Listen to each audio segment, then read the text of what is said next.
Thragg did not look at Mark and see a half-breed worth sparing. He looked at Earth and saw the most valuable planet in the galaxy. Everyone else is having the wrong conversation. They are asking why Thragg did not finish Mark. That is not the interesting question. The interesting question is why Earth made finishing Mark the single worst move Thragg could possibly make in that moment. That is the theory. That is the video. Let's build it. No power scaling. No episode recap. Just the biological system underneath the war that most people have completely missed. 10 minutes. Zero filler. And by the end, you are going to look at Thragg completely differently. The default fan explanation for Thragg sparing Mark and Nolan goes one of 4 ways. He was emotionally compromised after watching Viltrum get destroyed. He was too arrogant to take Mark seriously as a real threat yet. He needed Viltrumite bodies alive because the Empire was hemorrhaging them faster than it could replace them. Or, and this is the lazy one, the writers needed Mark to survive because he is the main character. Here is the thing. All of those explanations are technically correct, and none of them are the actual reason. They are all thinking at character level when this decision was made at Empire level. Thragg does not process reality the way a person does. Fans read that moment like a fight. Thragg reads it like an empire, trying not to die. Every calculation he makes is a 1,000-year calculation. So when he lets Mark and Nolan walk away, the question is not, what was he feeling? The question is, what was he protecting? Those 4 fan explanations are not wrong. They are just too small. Everyone focuses on Mark because Mark is the character on screen. He is the protagonist. He is the one you are invested in. So naturally, when Thragg does not kill him, the analysis centers on Mark, his potential, his bloodline, his value as an asset. Still thinking too small? Thragg would not make a decision about an individual. He would make a decision about what that individual proves. And what Mark proves may be everything. Mark Grayson is not just Nolan's son. He is a living scientific result. He is the answer to the question the Viltrum Empire sent Nolan to Earth to answer in the first place. I'm from the planet Viltrum. My government sent me here to help protect the people of your world. Can humans produce viable Viltrumite offspring? Not offspring that survive. Not offspring that have a few powers. Offspring that are nearly indistinguishable from pure-blooded Viltrumites in capability. That is the test. That is what Nolan was sent to find out. Mark is the answer. He is the experiment and the result at the same time. The moment he exists and the moment his power levels become undeniable, Earth stops being a planet on a list. It becomes something completely different, a biological asset. The Empire literally cannot afford to throw away. Fans see Mark, Thragg sees proof. Those are not the same thing. Here is the system underneath everything. Pay attention here, because this is the part most people have completely glossed over. The Scourge virus did not just kill Viltrumites. It cracked the foundation of everything the Empire was built on. Think about what that actually means. An empire that preached supreme genetic superiority, that literally held a planet-wide civil war to eliminate their own weak, was reduced to fewer than 50 surviving adults by a targeted biological weapon. Not in a war, not through conquest,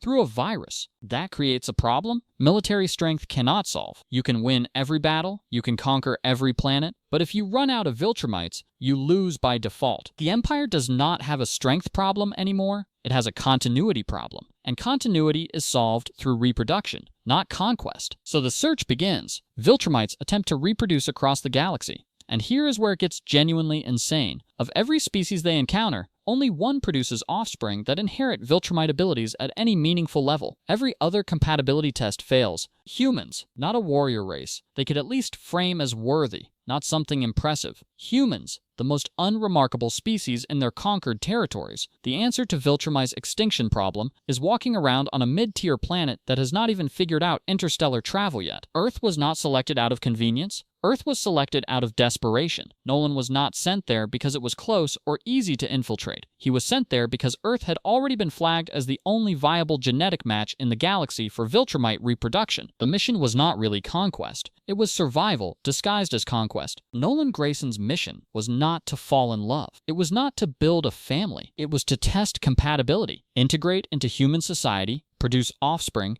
and determine whether Viltrumite-human hybridization was viable as a survival strategy for the Empire. He was a biological research mission wearing a superhero costume, and then Mark was born, and the result was not even close to ambiguous. Mark did not come out slightly enhanced. He came out as one of the most powerful beings on Earth, growing stronger at a rate that terrified everyone around him, with with a ceiling that keeps getting revised upward. Nolan did not just create a sun, he created evidence that changed the strategic value of the entire planet he was standing on. That result transforms Earth from a rebellious planet that needs to be subdued into a biological asset that needs to be managed carefully. Those are completely different categories. They require completely different decisions. And the person who understands that better than anyone else in the universe, the person who designed the strategy that sent Nolan there, is standing right there watching it all unfold. This is the part that should make everyone uncomfortable. In the best possible way, Viltrumite culture is built entirely on the premise of superiority. The Great Purge, where they systematically eliminated the weakest members of their own species, was not just a historical atrocity, it was a founding philosophical statement. Strength is everything.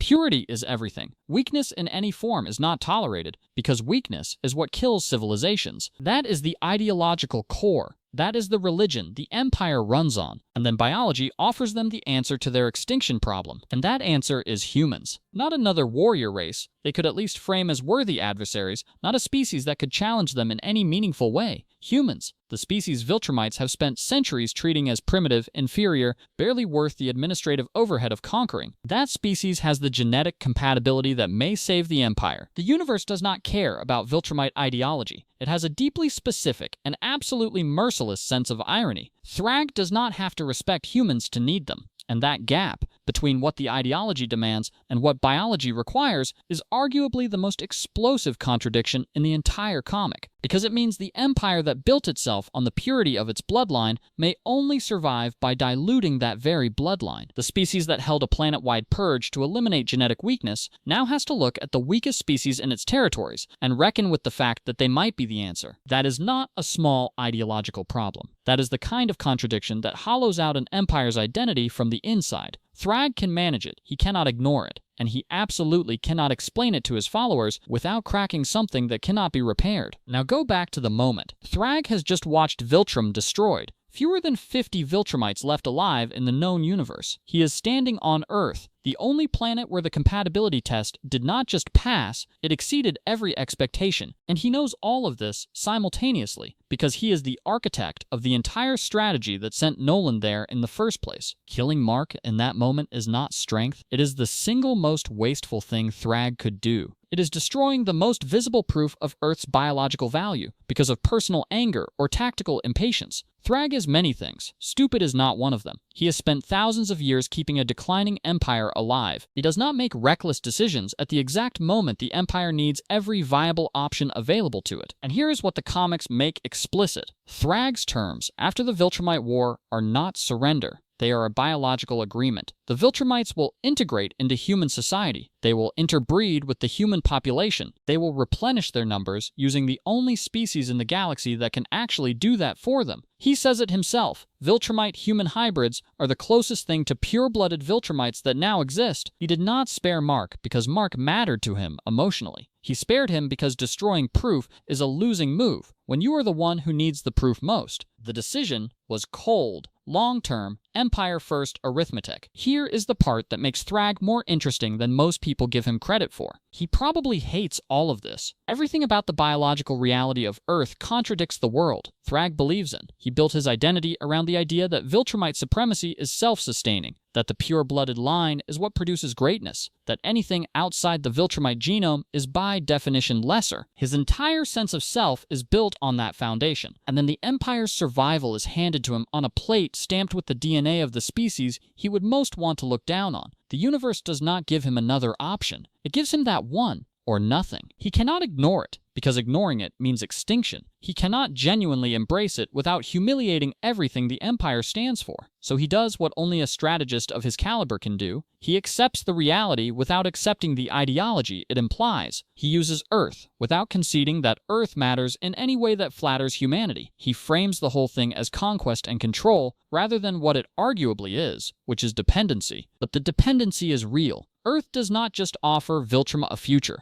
It exposes the crack in the one myth Viltrumite cannot afford to lose. And Thragg knows it. He has known it the whole time. That is what makes him genuinely terrifying. Not the power, not the brutality, but the fact that he is building an empire around a truth he despises, because the alternative is watching everything he has protected for thousands of years disappear. That is not a villain who wants to destroy everything. That is a man who has been handed a truth he hates and has decided to make it work anyway. Once you see Earth as the variable, the entire story reshapes itself. The Viltrumite War is not a war about territory or dominance or who the strongest species is. It is a war about what the future of the Empire actually requires. And the answer, the biological answer, the system keeps returning to, is that the future runs through Earth, not through Viltrumite, through Earth. Thragg may still rule Viltrumite in his mind, but the future he is trying to protect might already belong to the planet he wants to dominate. That is the uncomfortable reading. The species he wants to control is the species he needs to continue. The planet he wants to conquer is the planet the Empire cannot afford to lose. And the half-breed he could have ended in one moment of rage, Mark Grayson,